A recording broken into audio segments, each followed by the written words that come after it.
Hello, I'm Isaac Hayes III, founder and CEO of Fanbase, and I'm here with a very important message. We are at a turning point in the Black community where we must have equity in the apps we use that scale to billions of dollars. But this time, we own the infrastructure, we own the culture, and we shape the future. And Fanbase is the future.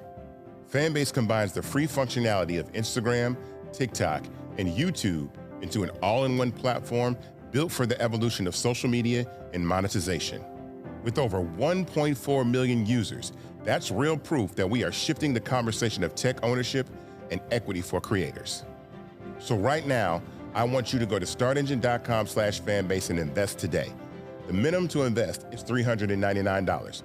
That gets you 60 shares of stock in Fanbase at $665 a share. This marks a turning point in Black ownership of social media. If we don't take this opportunity to own social media right now, we will always be customers to our own creations. And that can't go on. So once again, go to startengine.com/fanbase and invest today. We must own the platforms where our voices live, our stories matter, and where our culture drives the world. Thank you. Folks, Black Star Network is here. Hold no punches. I'm real revolutionary right now. Black power. Support this man, Black media. He makes sure that our stories are told. Thank you for being the voice of Black America, Roland. Stay Black. I love y'all. All momentum we have now, we have to keep this going. The video looks phenomenal. See, this difference between Black Star Network and Black-owned media and something like CNN. You can't be Black-owned media and be scared. It's time to be smart. Bring your eyeballs home. You dig?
is Friday, September 26, 2025. Coming up on Roland Martin Unfiltered, streaming live on the Black Star Network. An ICE officer has been suspended after video emerges of him slamming a woman down to the ground in a very aggressive manner. Wait until you see this video. Also, 5 days from a government shutdown, House Democratic Leader Hakeem Jeffries is sounding the alarm. Donald Trump is trying to blame Democrats when Republicans control the House, Senate, as well as the White House. Also, many diplomats, a lot of diplomats walk out before Benjamin Netanyahu speaks at the United Nations. Wait until we show you the video. Also, Assata Shakur has passed away, the former Black Panther who was exiled to Cuba. That's where she fled, died at the age of 78. We'll tell you about her life as well. Also, Ellie Mistel talks about racism and how Donald Trump is trying to destroy the 1968 Civil Rights Act known as the Fair Housing Law.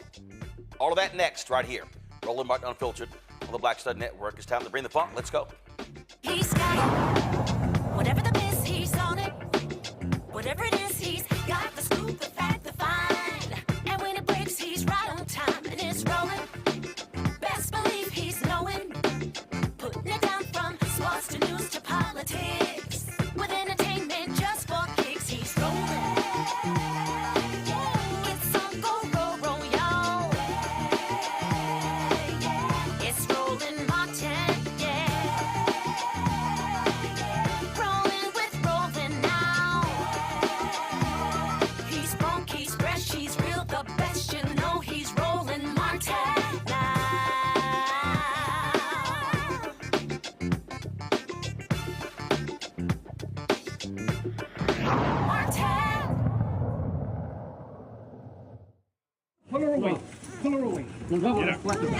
¡Suerte!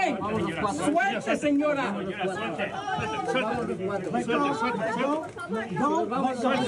¡Suelta a la niña! ¡Suelta a la niña! ¡Suelta a la niña! ¡Suelta a la niña! ¡Suelta a la niña! ¡Suelta a la niña! ¡Suelta a la niña! No estoy haciendo nada. Quédate aquí, quédate aquí.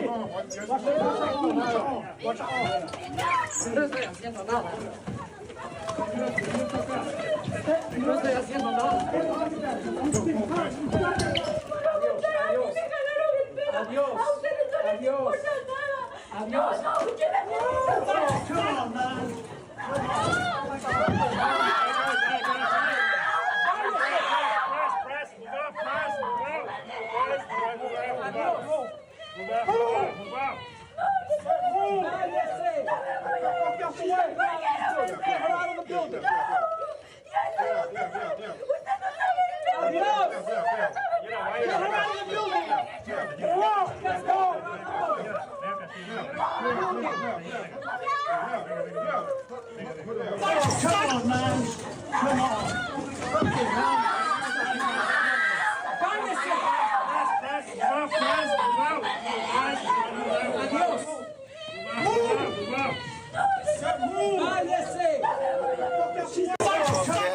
That shameful video has gone viral, and that particular ICE officer has been relieved of current duties after it has gone viral. He was tackling a crying woman inside the halls of an immigration courthouse in downtown Manhattan in front of her 2 children. That took place on Thursday.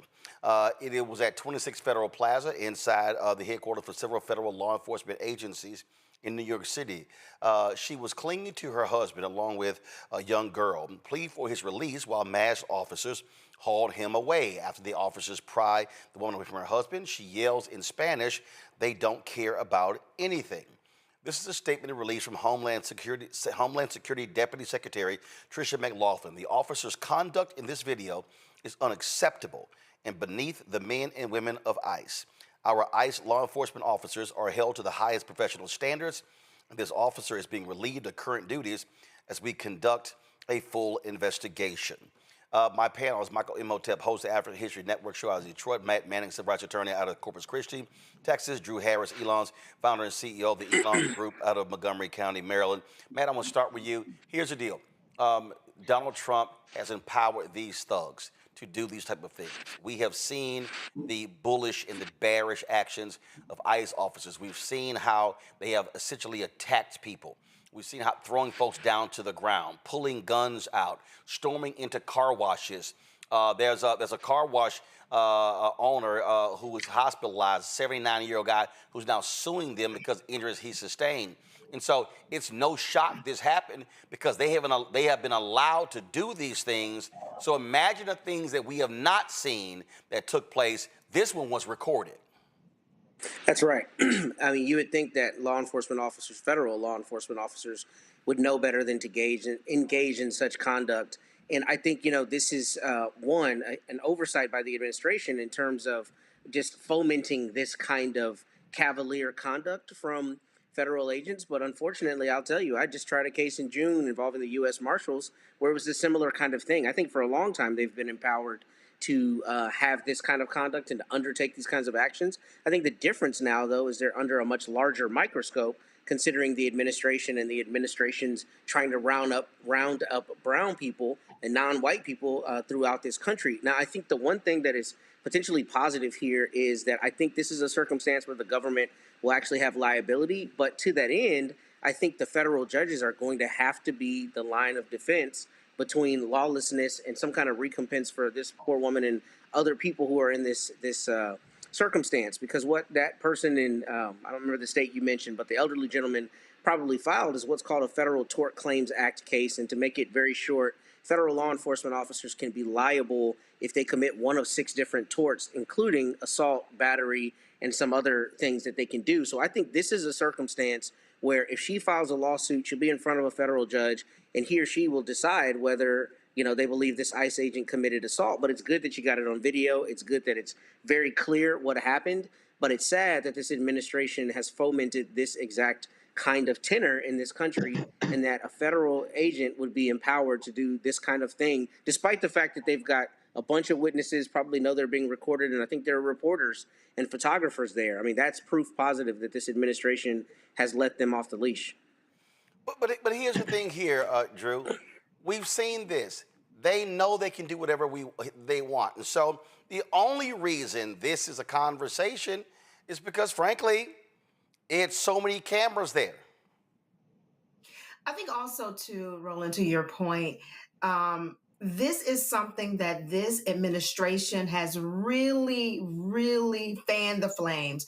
I believe it's performative that this gentleman has lost his job or is put on ice until, no pun intended, put on ice until there's some investigation. But I do not believe that anything is really, truly going to happen if media like yourself, Roland, and others are not tracking this story. I think it'll get swept under the rug because this is exactly what they expect for these people to do. This ICE iteration of ICE is about being thuggish and about doing whatever they needed to do. He felt emboldened even though the cameras were there. If there was any hesitation, he did not show it because he felt like he had the right to do so. Michael. Yeah, Roland. This once again is red meat to Donald Trump's white supremacist MAGA base. This is one of the reasons why they voted for him. This would distract them from a government shutdown where they could very well losing their Medicaid, losing paychecks, things of this nature. What we just saw is despicable, but also keep in mind now the budget of Homeland Security has been in ICE. They've been tripled because of the big ugly ass bill, and we're going to see more things like this. So it's good that this is recorded and this has gone viral, because this helps push back on some of this. But from reading the piece from the New York Times on this, her husband was at an asylum hearing at the courthouse. And a lot of these cases, when ICE shows up at the courthouse for arrest, they're arresting people who don't have a criminal record. Donald Trump said he was going after the hardened criminals and hunting down the bad guys, things like this, going after the worst of the worst. Okay, so this appears on the surface right now the opposite of that. Somebody who's following the procedure, showing up to court, things of this nature. So we're going to see more of this, but we have to fight against this. This is why elections have consequences. Well, here's the deal. They've now arrested the superintendent of schools in Des Moines, Iowa. In a message to families, the school board chair, Jackie Norris, confirmed that Superintendent Eon Roberts was taken into custody this morning. District officials say they have no additional confirmed details about his detention or what the next steps may be. ICE, with the assistance of the Iowa State Patrol, says Roberts was found with a loaded handgun, $3,000 in cash, and a fixed blade hunting knife. The agency claims Roberts has been living in the United States illegally from Guyana. He was under a final order of removal issued in May 2024 and had no work authorization. He formerly was a principal in Maryland, has worked in education for a number of years. And to the point there, to Michael's point, Drew, they talked about, releasing, going after hardened criminals. The superintendent of schools, I don't think qualifies for that category. Listen, it's just like Michael said, the people who voted for this man that's occupying the White House, whether they try to admit to it or not, they voted for this. We know that he's a liar. We know that he's racist. We know who's leading the charge, which is Stephen Miller, who is his puppeteer. We recognize that this is exactly what they want to do. He played into, I guess you would say, the fears of those that are criminals, but he is going to the places where it's the lowest hanging fruit. And while we are able to hear about Ian in Iowa, and we saw this situation that was in New York, there are thousands of people who are actually just going about their day and are coming up missing because this is their approach. This is their attack. We know this. I don't even understand why we are surprised.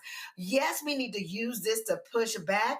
Yes, we need to think about ways to be able to figure out ways to make sure we highlight all of this information. But truth be told, I really do not believe anything is going to happen until the next election cycle and we change who's in place to make decisions and make laws that can make sure that we keep our people safe. Oh, there's no doubt. I mean, listen, this is what they want to do. This is what they want to see. They absolutely are buying into this. This was the statement. ICE released a statement. This is what they said.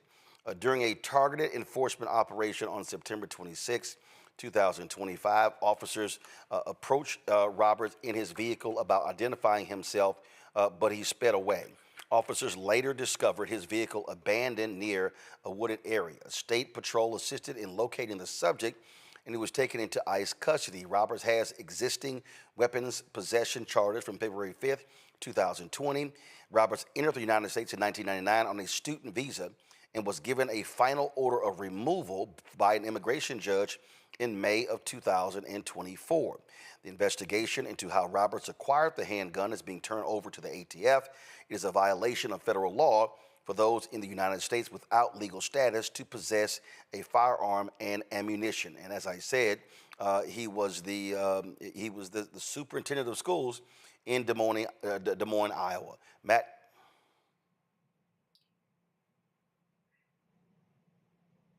Matt, you're muted.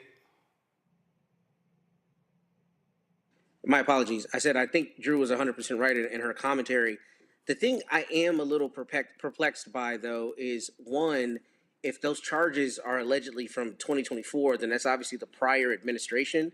And what I'd be interested in knowing is how the Des Moines public schools, one, didn't have a contingency plan for this, or, how he was basically in that job if those things are true. That's definitely not to cast aspersions on him, but Des Moines, I just looked it up, their certified enrollment this year is 30,000 students. So, how you could have a superintendent who is in a status where there's a question about whether he's going to be enforced is a concerning thing. And I wonder, as this goes on, what we're going to learn about why, he was being targeted and what those charges came from. And that's to give him the benefit of the doubt. I mean, everybody should be presumed innocent. However, I think the larger point that Drew was speaking to is, the idea that Trump very often says things that we know are just patently false. And the rhetoric around rounding up immigrants has been, we're going to get these criminals. But I mean, if you're the PhD superintendent of a school district with 30,000 students, you are, at least presumed not to be a criminal.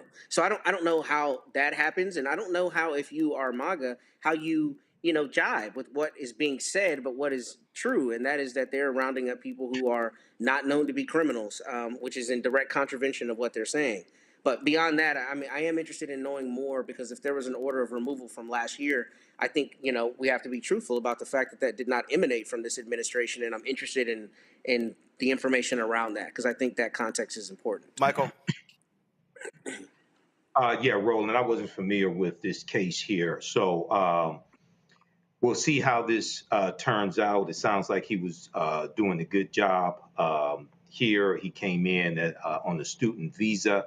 We do know that overstaying visas is a big problem as well, but there's a difference between coming in to the country illegally and coming in on a student visa and overstaying the visa. That happens a lot, okay? But they did come in legally. So we'll see how this plays out. Hopefully it turns out the best for him. But you hope that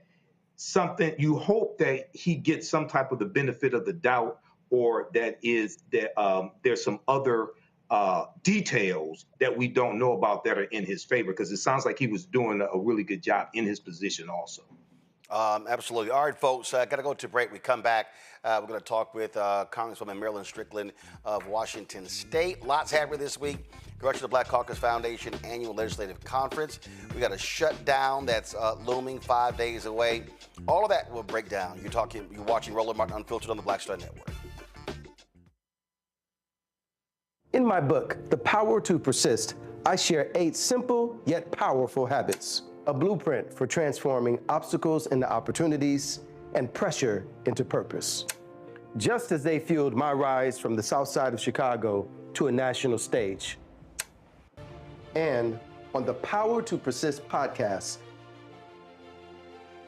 I bring that blueprint to life.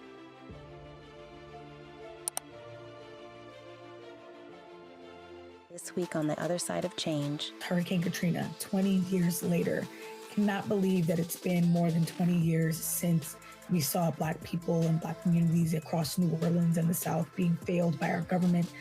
But it's a harrowing lesson. We're going to unpack how race and class intersect in ways and how we need to talk about this government doing more for our communities. Again, you're watching The Other Side of Change, only on the Black Star Network. What's up? It's the MCEO Talib Kweli. You are checking out Roland Martin Unfiltered.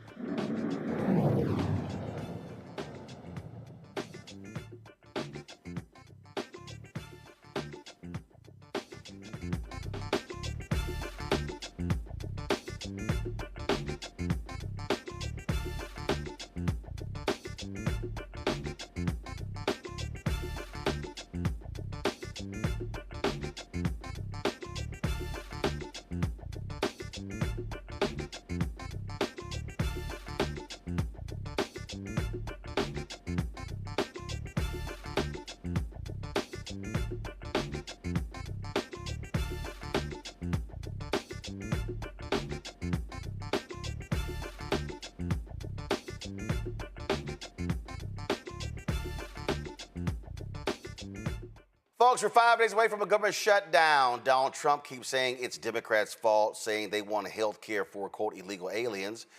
Democratic leader Hakeem Jeffries says that's an absolute lie. This is what he had to say today in his news conference.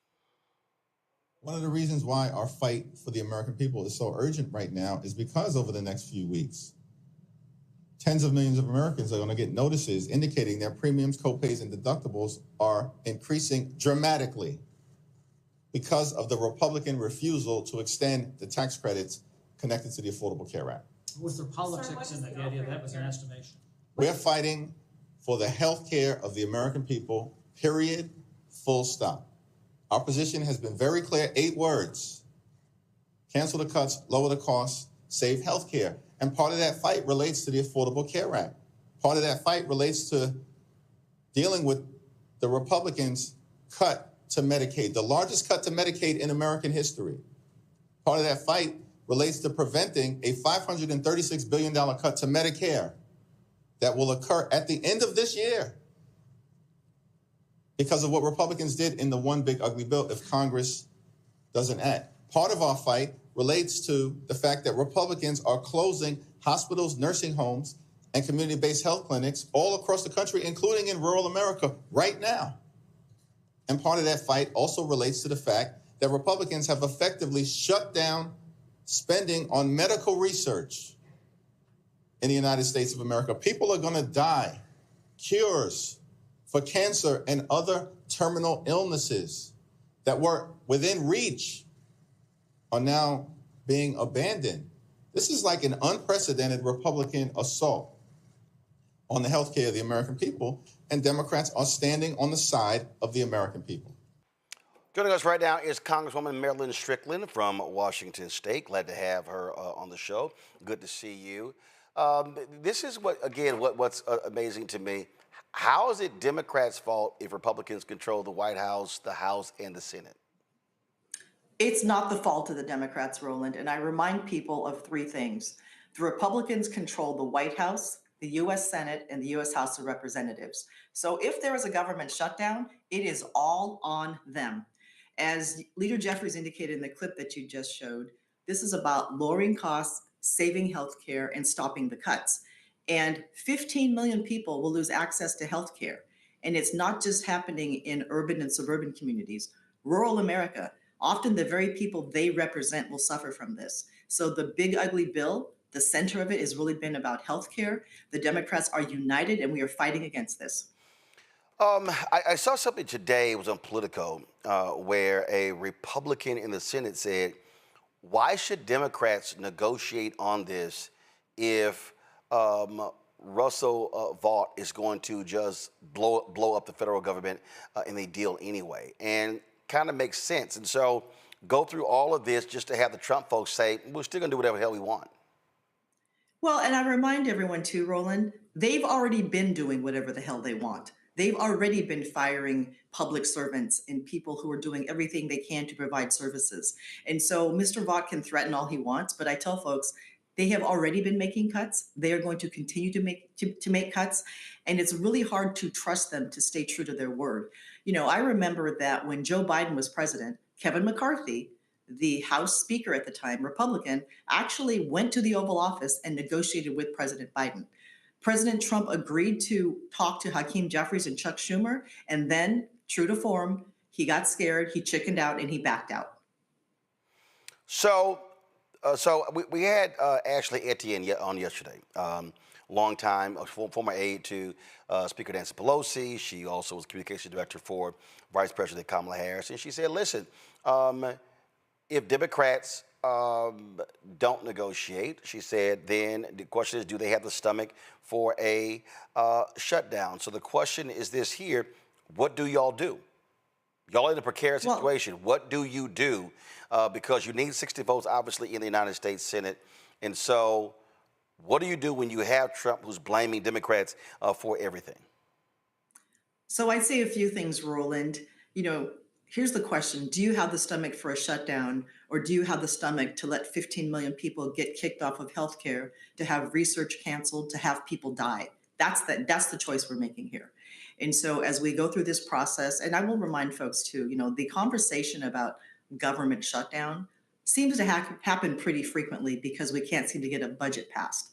I think the bigger question as we step back from this particular episode too is, again, Democrats are fighting for the health care of the American people. The Democrats are on the side of the American people.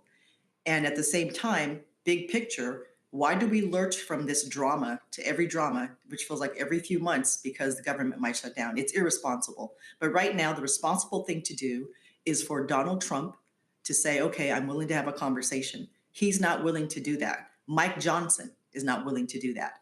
And remember too, you know, they're just doing this because they think that we will blink. And we are on the side of the American people. We are standing by this idea that people deserve health care. It's going to put the economy in a really bad way, but more importantly, it's going to hurt the American people. And in some cases, sadly, Roland, people are going to die because the Republican majority in the House, the Senate, and the White House do not care about them. One of the things that we keep seeing and hearing is that the general public, when you look at polling data, and trust me, I get an earful from people all across the country. They say they have no confidence in Democratic leadership. I'm telling you right now, what they're saying about Senator Schumer, about Democratic Leader Jeffries, about DNC Chair Ken Martin. Again, when you look at the polling data, where Democrats stand, and that's juxtaposed to how Democrats are overperforming in these special elections. And so what's going on here? I mean, I'm telling you right now, that Charlie Kirk resolution, well, Leader Jeffries and three other Democrats, including 3 CBC members, voted for, that pissed a lot of people off. And so what has to happen to break through for congressional Democrats to communicate better to the public, for them to have faith in what y'all are doing on Capitol Hill? So I would say a few things. Congressional Democrats are communicating on a regular basis. And look at how we get information, Roland. We get it in so many different fractured places that it's hard to say, oh, I didn't see you on this show or this particular podcast. You know, Vice President Harris was on a show a few days ago talking about her book. But one thing she said is that there are a lot of Democrats up and down the entire ticket sending a message, sending a strong one, and you may not see them on every medium that you watch, but we are out there spreading the word. And remember this, you know, when we talked about the one big beautiful bill that Donald Trump tried to sell to America as something good, the Democrats were united and we were consistent in our messages. So now it's called the big ugly bill. So all we have to do is continue to be forceful, to send the message about Democrats care about the American people. Healthcare is a very big issue for people because, yes, it's about healthcare, but it's about the economic well-being of the American people. So what are we going to do to break through to people? We have to stay consistent. We have to stay on message, and we have to just keep telling the American people. Because right now, I will tell you, a lot of people get information from fragmented places. And let me give you one example. I have a good friend at home, and she said to me, I don't see you on these high-profile talk shows. And I had to remind her that I did a lot of press hits in different places, but maybe she didn't see me. So the idea that the Democrats are not out there is absolutely false. We are out there. We are working hard. And I will say, you know, the proof will be in the election in 2026. Questions for the panel. Drew, you first. Hi, Drew. Yes. Hi, how are you? Thanks for joining us. I think, you know, I just wanted to say one or two things. You talked about communication, and I wanted to really focus on the messaging. I hope that the Democrats and Congress, that we just stand really, really strong and be clear, just like you said, about the fact that not only are we standing on the side of the American people, not only are we saying we're standing up for healthcare, not only are we doing those things, but I think we also need to flip the script just a little bit and speak to the fact that those that are in power, those that were elected, never really liked the government. And so why would you elect someone to lead the government who do not care about how the government can work for people, who do not care about the people that they serve, yet they're trying to lead in a way that will demolish our democracy and our rights and our health care? I think the key is to just be strong and to say that forcefully. How are you all communicating with each other and making sure that your talking points and the level of straight talk to the American people really making a difference between what the Republicans that are in charge stand for versus what the Democrats stand for? No, that's a really good question and a good point. And there are a couple things we have to do. Number one, we have to stay disciplined and on message. And we have to use plain, simple language that the American people understand. You all know that sometimes we are here in Washington, D.C., in this political bubble, the gateway bubble, and we use language to say things, and we think that the average American person who's just trying to live their life every day, go to work, raise their kids, take care of their elders, are paying attention. We need clear, succinct, straight language. But I think you raise another point that's really good, and I've been saying this for a while. We have to define who the Republicans are because they always define who we are. But we cannot fall into the trap of people saying to you, well, good, you're talking about them, but what do you plan to do? And that's why we're doing both.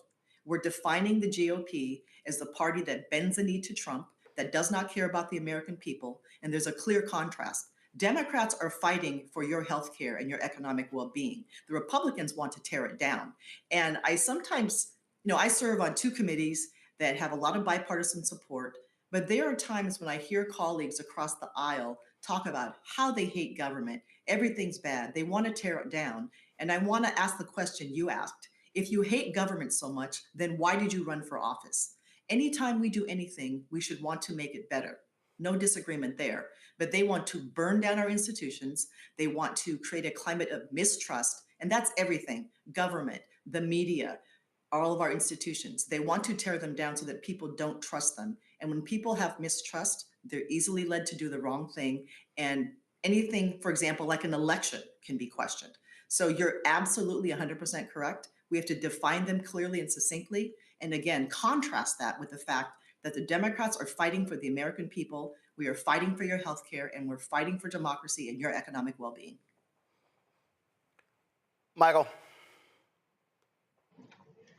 All right, Representative Strickland, thanks for coming on today. So when we look at the potential for a government shutdown, and I am for shutting this stuff down, how do Democrats negotiate opening the government back up? The reason why I say that is Supreme Court just ruled today that Trump can freeze another $4 billion in foreign aid, but it was already appropriated by Congress. So if Democrats can negotiate something with Republicans, reducing healthcare cuts, saving Medicaid, things of this nature. And we know that we need 60 votes in the Senate, which means Republicans need some Democratic votes. What type of guarantees do we have that Trump won't renege on that? And then we're back in another predicament. I mean, that's the inherent problem, isn't it? We can't trust Donald Trump to do the right thing. He doesn't obey the rule of law. He doesn't care about the checks and balances. And so, again, we come back to what we stand for as Democrats. We want to stop the cuts. We want to lower costs. We want to save healthcare. Those 3 principles are not going to change. I also want to point out, too, that whenever there's a discussion about shutting government down, unfortunately, it turns into this, it's their fault. It's their fault. But at this stage in the game, the Republicans have only themselves to blame. They control the White House, the U.S. Senate, and the U.S. House of Representatives. They refuse to come to the table to have a conversation. Donald Trump said yes, then he said no. So as far as we're concerned, they get to take full credit for any shutdown because they, in fact, are the ones who will cause it. Matt. All right, thank you.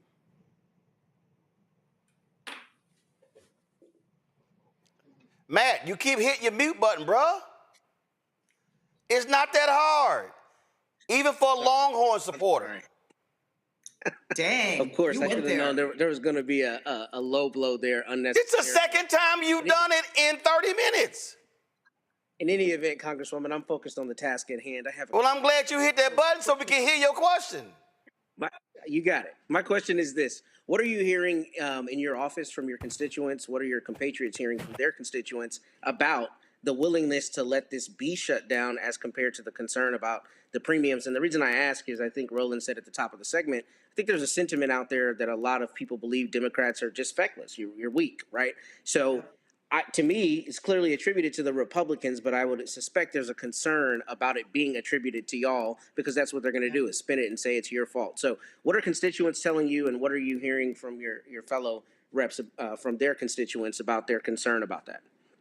So I was just in the district for a week, and I visited churches, I visited with senior centers and different groups of people. And I would say, not surprisingly, people are worried about healthcare, they're worried about Social Security, and they're worried about democracy in general. But here's the other thing that I'm hearing from Democrats. They want us to stand up and fight. And I've even heard from a handful of fellow employees who were saying, look, I'm lucky I have this job. I got some savings. If we need to shut it down, go. The American people want to see us fight for them, Democrats anyway. And so I think that we have to fight. We have to show that we have the courage to do this. And we are on the right side of everything. We are willing to fight for the American people and their health care. And what I'm hearing at home is absolute worries about financial stability and healthcare, but also the Democratic base wanting to see a fight. Yeah, they do want to see that, and I can just tell you that you know what bothers some people is that when you look at the folks like Congresswoman Jasmine Crockett, Congresswoman Alexandria Ocasio-Cortez, and others constantly being attacked. I mean, in fact, the twice impeached convicted felon in chief said this from the Oval Office, continuing his constant attacks on women of color. And also calling them low IQ. Roll what that idiot said, y'all, from the Oval Office.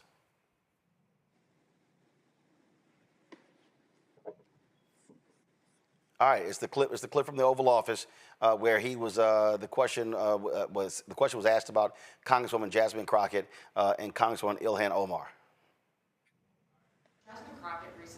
Jasmine Crockett. Remember what I said? Is she a relation to the late, great Davy Crockett? I don't think so. Jasmine Crockett, let me tell you, before you even ask, she's a very low IQ person. I mean, if we ever had to pass an aptitude test, that's the one should take one because she shouldn't even be in the crowd. So I have no idea what you're going to, but I don't think we should waste our time. This is a low IQ person who I can't even believe is a congressperson. Between her and Ilhan Omar and the group. You know, I met the head of Somalia. Did you know that?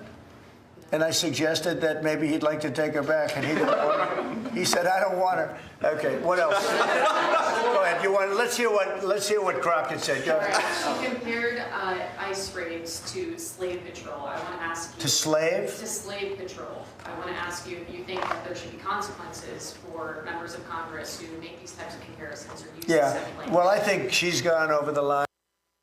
Again, that's what he constantly does. He did the same thing last time, and he's actually intimidated by black women and women of color. That is absolutely true. And Donald Trump's stupid ass has a lot of nerve calling somebody low IQ or incapable of being there. People are elected to Congress because the people they represent want them there. You're talking about educated women who are smart and unapologetic, and Donald Trump is intimidated by people who are smarter than him, which makes up a large proportion of people in the country, but also, too, is intimidated by strong women. All right, then. Congresswoman Strickland, we appreciate it. Look forward to having you back.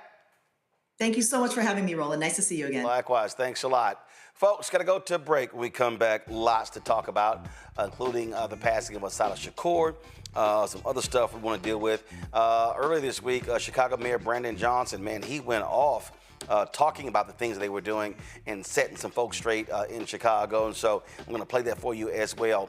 Lots to break down, but first, folks, you want to support the work that we do here at Roland Martin Unfiltered and the Black Star Network, please support us. There's a lot of stuff we got going on. We're completely redoing our Black Star Network website. We, of course, launching a couple of new shows as well, so your support is critical. And so you want to give to us via Cash App. Use the Stripe QR code. You see it right here, your bottom left corner. Use that for also credit card as well. PayPal's R Martin Unfiltered, Venmo's RM Unfiltered, Zelle, Roland at RolandSMartin.com, Roland at RolandMartinUnfiltered.com. Checks and money order, make it payable to Roland Martin Unfiltered, P.O. Box 57196, Washington, D.C. 2003 7-0196. Back in a moment. Said the quiet part out loud. Black votes are a threat, so they erased them. After the Supreme Court gutted the Voting Rights Act in 2013, Republican legislatures moved fast. New voter ID laws, polling place shutdowns, purges of black voters from the rolls. Trump's Justice Department didn't stop it, they joined in. In 2018, his DOJ backed Ohio's voter purge system, a scheme that disproportionately erased black voters. Their goal, erase black votes and political power. Yeah, that happened. These are the kinds of stories that we cover every day on Roland Martin Unfiltered. Subscribe on YouTube and download the Black Star Network app.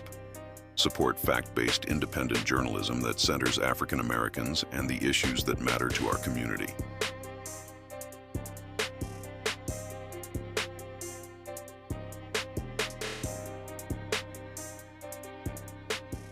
This week on the other side of change. Hurricane Katrina, 20 years later. Cannot believe that it's been more than 20 years since we saw Black people and Black communities across New Orleans and the South being failed by our government. But it's a harrowing lesson. We're going to unpack how race and class intersect in ways and how we need to talk about this government doing more for our communities. Again, you're watching The Other Side of Change, only on the Black Star Network. Next on the Black Table with me, Greg Carr. An hour of living history with Dr. Richard Mariba Kelsey, thinker, builder, author, and one of the most important and impactful elders in the African American community.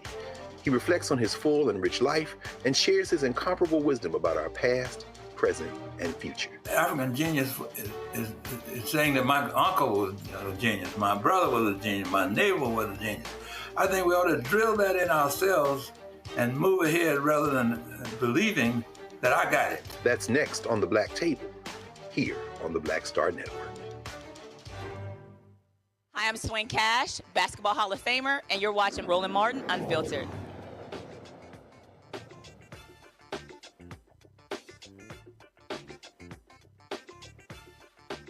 So what's the deal with all these crazy, deranged right-wingers and their constant attacks on Black women and their looks? You've got crazy, deranged Laura Loomer, who is a Donald Trump close aide. Laura Loomer, y'all, is, let me show, now listen, I need to prepare everybody for watching. I know today is September 26th. I know Halloween is a month away. It's a month away. But I just need you to prepare yourselves. This is a living witch, 32-year-old Laura Loomer. That's Laura Loomer. She's 32. That's a phrase we have in Texas called rode hard, hung up wet. That's Laura Loomer. Now, this is Congresswoman Jasmine Crockett. She's 44. That's 44. That's 32. That's 32. That's 44. Laura Loomer should not be calling anybody, I mean anybody, ugly.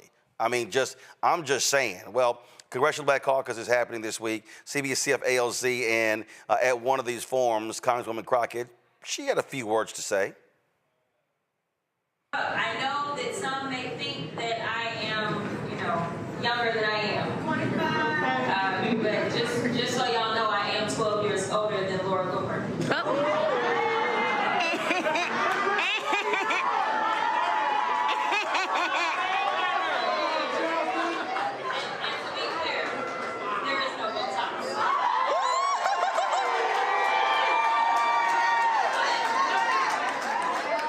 Say that.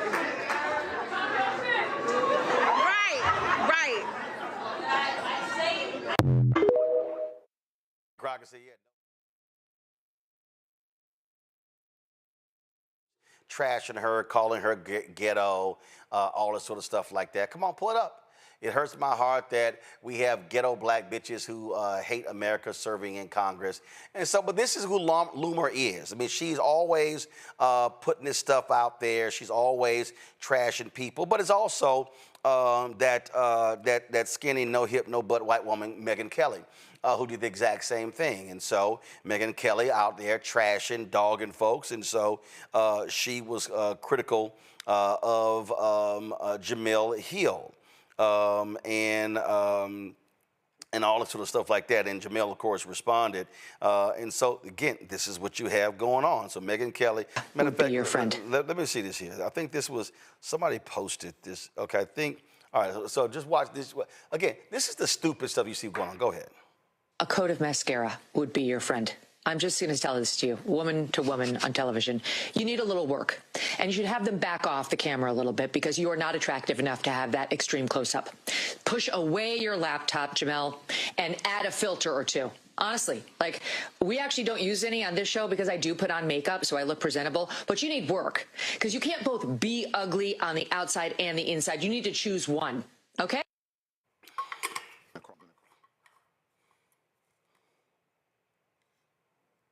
Worry about than what the Jemele Hill saying. You got more pressing things to worry about than what's coming out of my mouth, according to Don Lemon. So if I were you, I'd deal with that and worry less about what I'm wearing. worry less about what foundation number I'm using. If I'm using MAC products or Fenty Beauty, I wouldn't worry about that. I worry about my house because we good over here. And finally, let me leave you with this. In case it was any. If y'all out. Got audio, I need y'all to come on and be on this, please. Okay, so she was responding to something Don Lemon said. So again, let me roll it back so y'all can hear the full context. Please, audio all the way up so people can hear. Across the room, it's weird. Hold on one second, here we go. On the outside and the inside, you need to choose one, okay? Across the room, it's weird.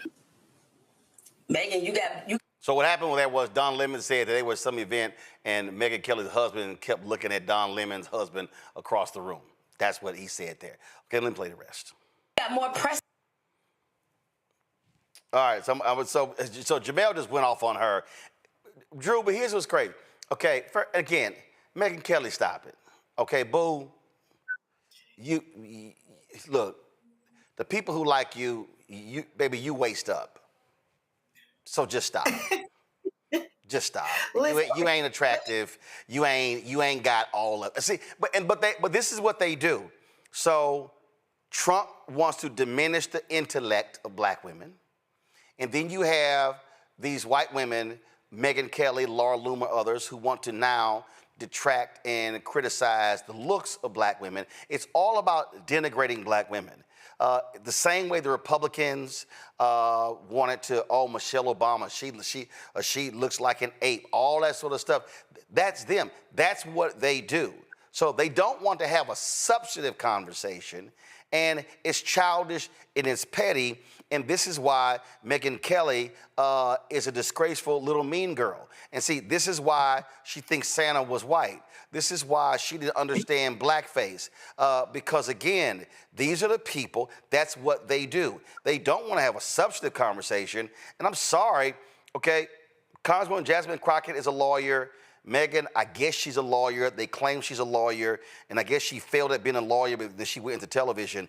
I don't know what the hell was happening there. Laura Loomer, I have no idea what that Looney Tunes is all about, but this is what they do. They want to denigrate the intellect and the looks of black women and women of color. So I took my glasses off because I am about 20 years older than Laura Loomer, and I still look better than she does. So I had to have her back, but I need to be able to see. Let me put my glasses back on. But let's be clear. I find it very rich when the Republicans, MAGA, or whatever we want to call them on the other side, talk about civility, talk about how we need to tone the temperature down, talk about how the folks on the left are eager to go after. But it seems to me that this comes from the very top. This comes from, as you said, the convicted felon that's occupying the White House. It comes from the very top, because what I know for sure, they are not only intimidated, but they are also afraid of the greatness that not only Black women bring to the table, but if and when we lead, we speak clearly, we come with all intelligence, we are ready to work and to serve. So here is the key. When you hear what the Laura Loomer and the Megyn Kellys have to say, what you hear is the jealousy. What you hear is the incompetence on their own part. A lot of times what they're trying to do is try to denigrate who Black women and Black people are because they have nothing else to stand on. I am so proud of what Jasmine Crockett and what for Michelle Obama, Joy Reid, all of us, Ketanji Brown, what they are doing and what they represent, including Kamala Harris. The key here is this. I think a lot of this conversation is busy talk. I forgot which one of my co-panelists talked about this. This is all about a distraction. It's trying to keep us from understanding what's happening with the Epstein file. It's trying to keep us from understanding what's happening as they take away our healthcare. It's trying to keep us from understanding and knowing what's taking place that's going to harm us in the future. It is taken away that they are really there for the rich and not caring about the rural America, because what they really want, what the MAGAs want, what the sycophants want, is they want to believe that anything that we receive is because something was handed to us. But truth of the matter is, we work harder, we're smarter, and we get things done. That is the problem here. We need to make sure that we stay on message and understand that we expose what's happening and continue to talk about what's real. As Black people, talking about our economic status, talking about our economic wealth, talking about what's right, talking about our voting rights, talking about our health care, talking about our housing. I don't have time. And I know that Jamil Hill and Jasmine and everyone feels like they need to respond. But honestly, we need to shake the dust from our feet and keep on stepping.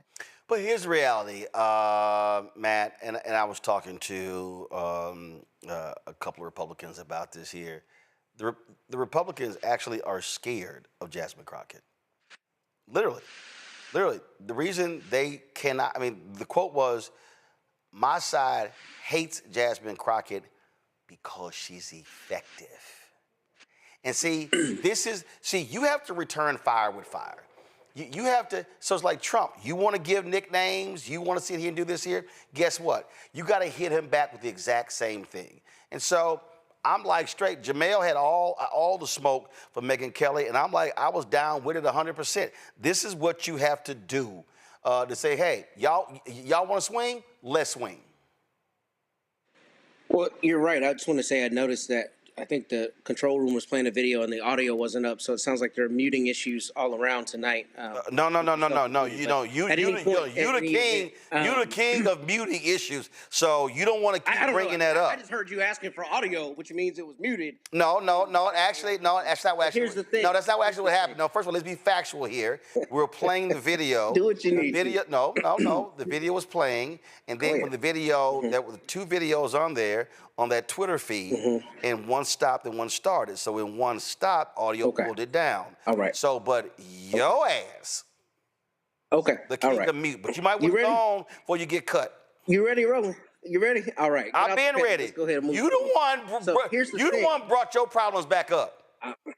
Look, I ain't bring up no problems, brother. I just mentioned God don't like ugly. Sweep around your own front door before you try to. God don't like ugly or Longhorns. Ask Ohio State. Oh Lord. Here's the thing. I think you're right. And I think the thing about Jasmine Crockett is she's better at their game than they are. You're exactly right. She's effective.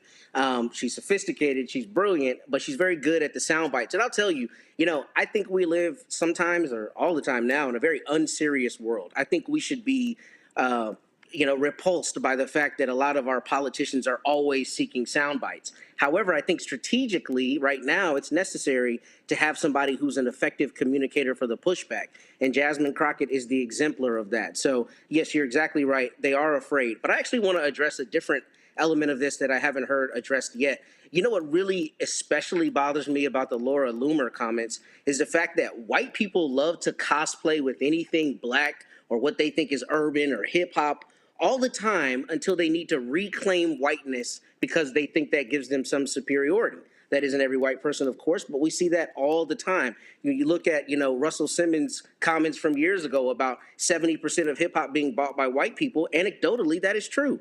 Young white people all the time will tell you about how they listened to this record, how NWA was so important to them back in the 90s or whatever. But then when it becomes advantageous to distance themselves from Blackness, they start to denigrate it. And that's exactly what you see Laura Loomer doing. I don't know her background, but I guarantee you, she's listened to hip hop records and talked about how she likes some rapper. But then when it becomes advantageous to tear down a Black person, it's now calling them ghetto and Black and all these things that you would otherwise be embracing. And I think that's an insidious thing. And I think it is proof that often white people are going to cosplay when it's advantageous and then, reclaim their whiteness when they need to be back on a pedestal. And that's what I saw when I first heard those tweets that just really infuriated me. Yeah, and you also really shouldn't call people ugly when you literally went from this to this.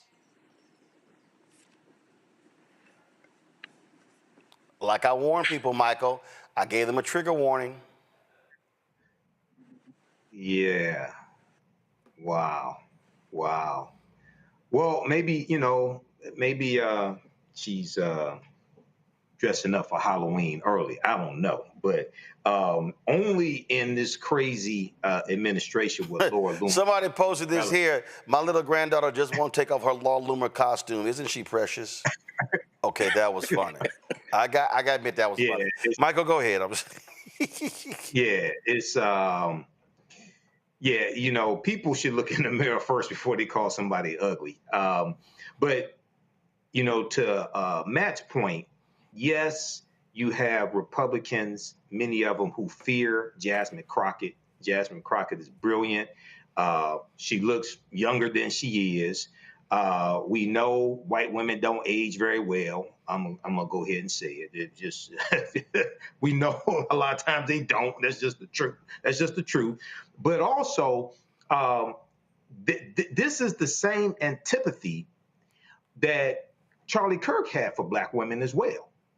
Okay, and the reason why so many of them from the Trump administration were there for Charlie Kirk's funeral was because they think the same way he does. They hate black people just like Charlie Kirk hated black people. All you have to do is go look at the anti-black comments Charlie Kirk made, insulting the intelligence of black women like Michelle Obama and Joyanne Reed, the late Representative Sheila Jackson Lee, et cetera, saying they don't have the brain processing power, et cetera. And also, these same people, this is why they hate Kamala Harris, because they know Kamala Harris is more intelligent than any of them and is better at politics, et cetera. So this is what we're dealing with. This is why elections have consequences, okay? The reason why we're dealing with all this shit that we're dealing with right now is more people voted for Donald Trump on the ballot than Kamala Harris on the same ballot. More people showed up to vote for him, and now he's going after everybody, even the people who voted for him. In Arkansas, the farmers are calling for a bailout. Donald Trump won Arkansas by 30 points in 2024. And the farmers are crying that they're about to lose their farms and things like this because of the tariffs, et cetera. They thought he was their savior, but this is the MAGA death cult that you're dealing with. Okay, I'm just going to show one more before I go, and I'm just going to leave it. I'm just going to leave it there.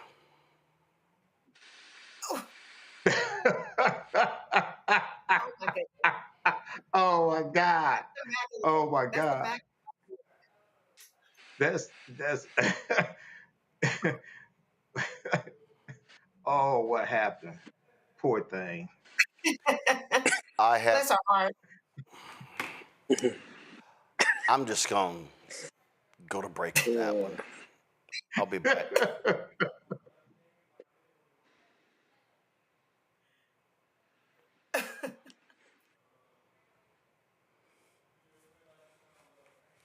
They said the quiet part out loud. Black votes are a threat, so they erased them. After the Supreme Court gutted the Voting Rights Act in 2013, Republican legislatures moved fast. New voter ID laws, polling place shutdowns, purges of black voters from the rolls. Trump's Justice Department didn't stop it, they joined in. In 2018, his DOJ backed Ohio's voter purge system, a scheme that disproportionately erased black voters. Their goal, erase black votes and political power. Yeah, that happened. These are the kinds of stories that we cover Brandon every day Johnson on ready. Roland Martin Unfiltered. Subscribe on YouTube and download the Black Star Network app. Support fact-based independent journalism that centers African Americans and the issues that matter to our community.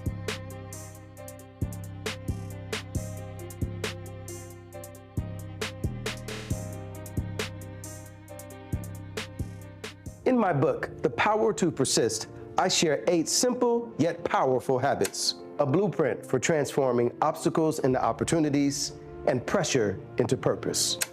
Just as they fueled my rise from the South Side of Chicago to a national stage.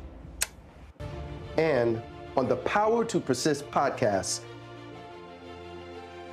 I bring that blueprint to life.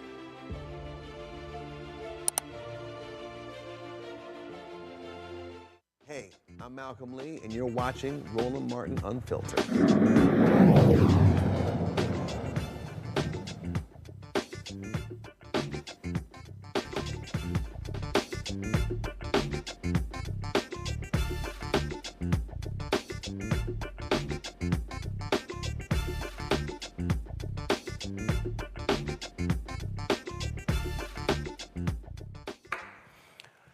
Chicago Mayor Brandon Johnson, he's really getting pissed off and tired of these people who keep trying him when it comes to crime in Chicago and how they have been successful at lowering crime.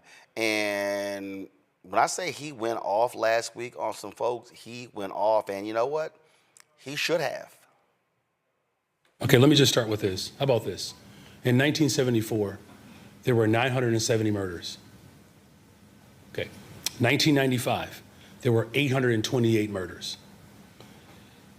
2016, 778 murders. 2021, 805 murders. This has been a problem in this city for a very long time. Now, my deputy mayor, Gatewood, this is the topic and the work every single day to drive violence down in the city of Chicago. So when you talk about what we're offering a better pathway so that we don't have 970 people murdered in our city every single year. Now, one is one too many, but you're not going to convince me that the people of Chicago only deserve law enforcement. I get so sick and tired of people believing that the only thing that black and brown and poor people get to get in this city are badges. People want jobs. It's why we've increased the ability for young people to have jobs in this city. People want health care and behavioral and mental health care. That's what they ask me. That's why we've expanded it. People want to be able to afford to live in this city. That's why I'm building more affordable units. People want justice if they do get wrapped up into this spiral of despair in this city.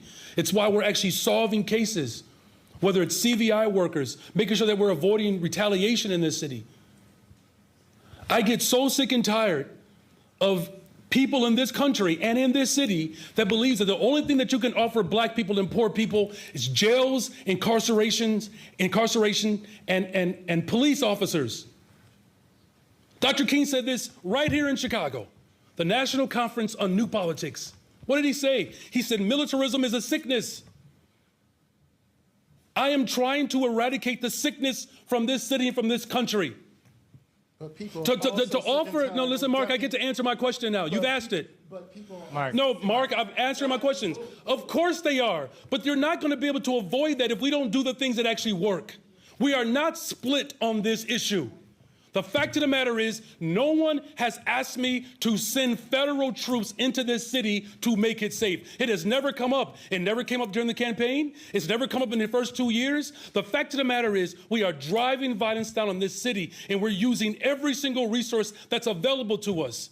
Jails and incarceration and law enforcement is a sickness that has not led to safe communities. I'm going to work hard every single day to protect the people who are caught up in violence in this city. Guess why? You want to know why? Because the vast majority of them look like me. This president has never asked a very simple question to me, Brandon Scott, Barbara Lee, Randall Woodfin. He doesn't talk to black mayors about what it's like to live in communities that have been disinvested in. So no, we're not going to succumb to the sickness and the evil that Dr. King warned us about a generation ago. It didn't work in 74, when 970 people were being killed. It didn't work in the 90s, when no one said a mumbling word about how many people were losing their lives because of violence in this city. And now we're actually doing the work that's working. Now all of a sudden everybody has these ideas. They've shown this is a group project, but we're not going to allow the President of the United States of America or any of his ilk look at the work that we're doing across this country, and then now we're experiencing some level of reprieve, and now he wants to put his name on our paper. No, I'm not going to tolerate it. It's a sickness, and we're going to eradicate it. This is the response that we should be seeing. And I'm with Chicago Mayor Brandon Johnson. When you have done the work, when you have put in the long work, he was being ripped his first 2 years for the crime and other problems. And so all of a sudden it's going down. Same, he mentioned Baltimore Mayor Brandon Scott. He mentioned these other black mayors. And they have been taking the heat from people in the city, from people outside. And that's exactly the response that he should be given.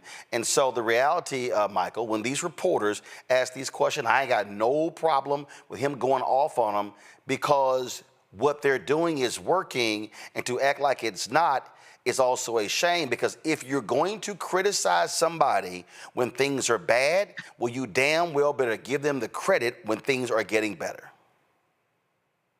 Absolutely. Give them the credit when things are getting better, and advocate for them to have more resources to continue to improve people's lives, bring down crime, okay? And I applaud him for what he just said.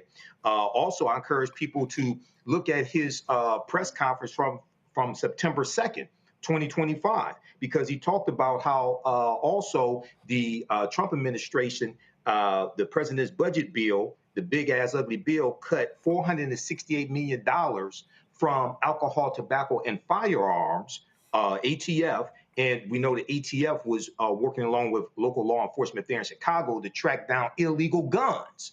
And one of the things Mayor Brandon Johnson talked about is how the Chicago Police Department has taken 24,000 guns off of the street since he took office. And he says 60% of those guns recovered came from outside of Illinois, many of them from red states, Mississippi, Indiana, other states like that. So one of the things that happens, and I know you talked about it here on the show, Roland, you have lax laws and lax gun laws in red states, and illegal guns flow into Illinois, flow into Chicago, and then Chicago gets the blame for it. So he's done a magnificent job. Yes, there's still work to do, but how the Trump administration and many white people see us, and some of them are on MSNBC, they only see us as needed to be policed as opposed to invested in and protected. So he needs to keep it up, and he needs more help. Drew? You know, I think one of the things I was thinking about, Mayor Brandon said it so wonderfully. I've always wanted to figure out, how do you say this? But he said that Black and brown people, or this administration or others, feel like Black and brown people only deserve badges. And when you look at, well, I think you said the big ugly bill, or whatever we're calling it, I don't even know why we're trying to rename it. This particular bill has cut community block grants. What are community block grants? What are they used? The community development block grants. They are used to create affordable housing. They're used to be able to build community infrastructure. They're used for public services like job training and youth job training. They're used for neighborhood revitalization. All the things that Mayor Brandon is talking about, and all of the mayors around this country, that is what is needed, providing the services to help lift the communities out of poverty. I remember way back growing up in Birmingham, Alabama, when we used to have the youth job training program. Every year, there was something for the youth to do in the summer to get a skill, to earn money, and to stay off the street. At the end of the day, these mayors are working with the resources that they have, and instead of this convicted felon that's in the White House coming and saying, hey, let's do more to make the communities safe by providing opportunities, they feel like sending badges and sending military in order to be able to impact and really continue to demolish the communities that we have. So I applaud him for being able to stand up and speak truth to power. All of these cities, what they need are resources in order to support those who are in need. Listen, it makes all the sense to me, Matt, and I just think that this is how you just have to react. I think, listen, you cannot kowtow, you cannot bow down, you cannot bend, and when you are doing the work, hey, man, talk your shit. Women lie, numbers don't lie. And I think data is the way to approach it. Because I think when you come out and you delineate exactly what those numbers were, that dispels any myths. And we've talked about this on this show many, many times. But here's the thing. Part of this Republican playbook right now is a disregard for the truth, because the truth doesn't matter if all you're trying to advance is your narrative. So the only way to push back against that is to say, here's what's actually happening. Here's why what they're feeding you is garbage. And here's why what we're doing is working. And I'm glad that he took this stance. But another thing I'm very glad about is I'm glad that he is passionate, because I think it's important A lot of times, Black people in elevated spaces can be concerned about looking too passionate because of all the unwritten rules and microaggressions and BS that we have to deal with. And I like that he was unbridled. And he said, no, you asked me a question, I'm finna answer it.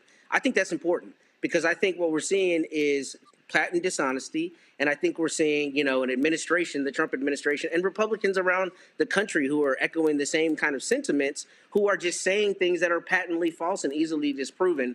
And I'm glad that he stood on business, so to speak, as it relates to the numbers and how the trend is going down. And I think it's really important because we saw that same thing in D.C., right? I mean, you just point and say crime's running rampant here, but the data shows that that's not actually the case. And I think there needs to be a continued onslaught of you are lying, and here's how I can show that you're lying. Yeah, and you got to actually say, you lying. Stop lying. Yeah. To me, I don't think you can dance around this thing. You can just sort of, you know, use other certain, no. You got to call this thing what it is. And that, to me, is just how I see it. And I just think too many people are not trying to do that. All right, y'all, got to go to break. We come back. Ellie Mistel, we talk about how Donald Trump and MAGA, they want to pretty much gut the Fair Housing Act, that third piece of civil rights legislation from the 1960s. I have that conversation next, right here. Roland Martin Unfiltered on the Black Star Network. On the next Get Wealthy with me, Deborah Owens, America's Wealth Coach, we talk about the principles of mindset, strategy, and execution. This week, we're adding a fourth, faith. You're going to hear from a mother and daughter duo who are helping thousands of Black women build wealth, all through their faith. You are more than you can ever imagine. Not just obtaining things to show that, but seeing yourself. Making your faith work for you. That's right here on Get Wealthy, only on Black Star Network.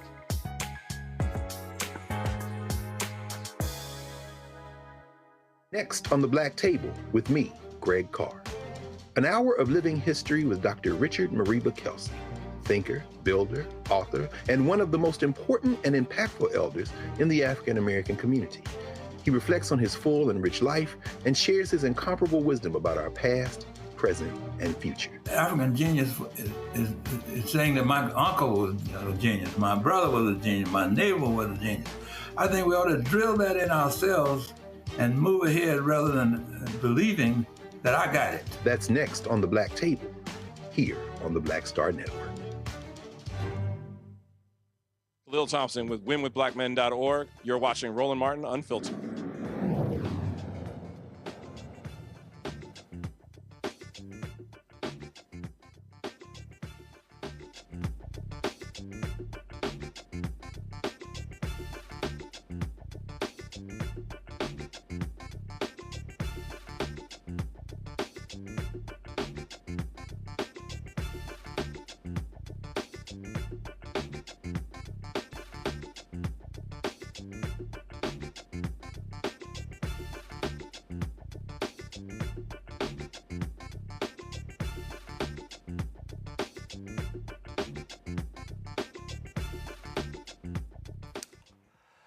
April 4th, 1968, Reverend Dr. Martin Luther King Jr. was assassinated in Memphis, Tennessee.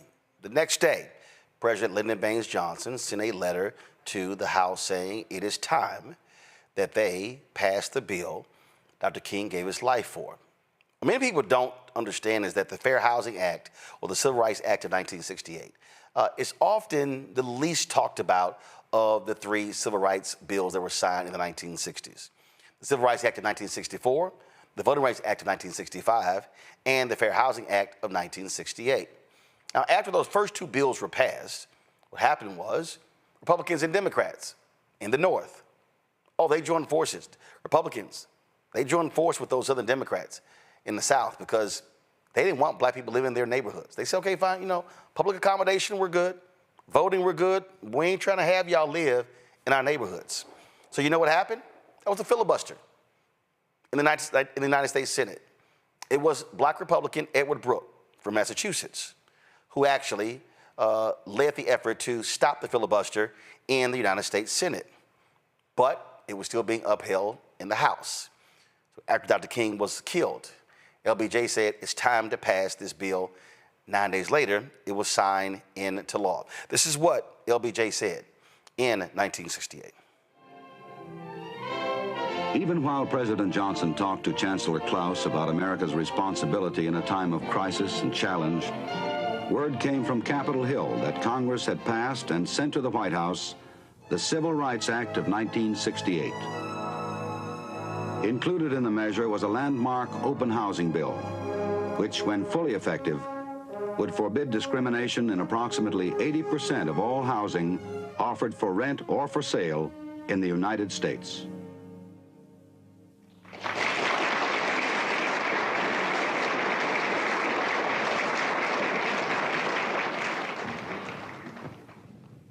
I do not exaggerate when I say that the proudest moments of my presidency have been times such as this, when I have signed into law the promises of a century. I shall never forget that it is more than 100 years ago when Abraham Lincoln issued the Emancipation Proclamation. But it was a proclamation, it was not a fact. And in the Civil Rights Act of 1964, we affirmed through law that men equal under God are also equal when they seek a job, when they go to get a meal in a restaurant, or when they seek lodging for the night in any state in the Union. And now the Negro families no longer suffer the humiliation of being turned away because of their race. In the Civil Rights Act of 1965, we affirmed through law for every citizen in this land the most basic right of democracy, the right of a citizen to vote in an election in his country. In the 5 states where the act had its greater impact, Negro voter registration has already more than doubled. Now with this bill, the voice of justice speaks again. It proclaims that fair housing for all human beings who live in this country is now a part of the American way of life.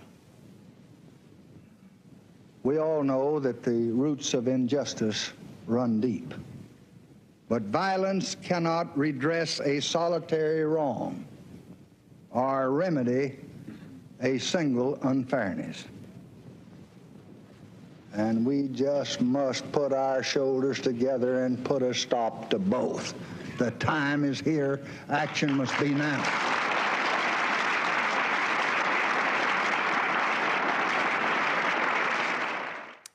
Well, Donald Trump and MAGA want to gut that very act. I talked with Ellie Mistel, justice correspondent with The Nation, this week at Congressional Black Caucus Foundation, ALC, about this very issue. Here is our conversation. I've been talking the last 8 months about how MAGA wants to defund Black America.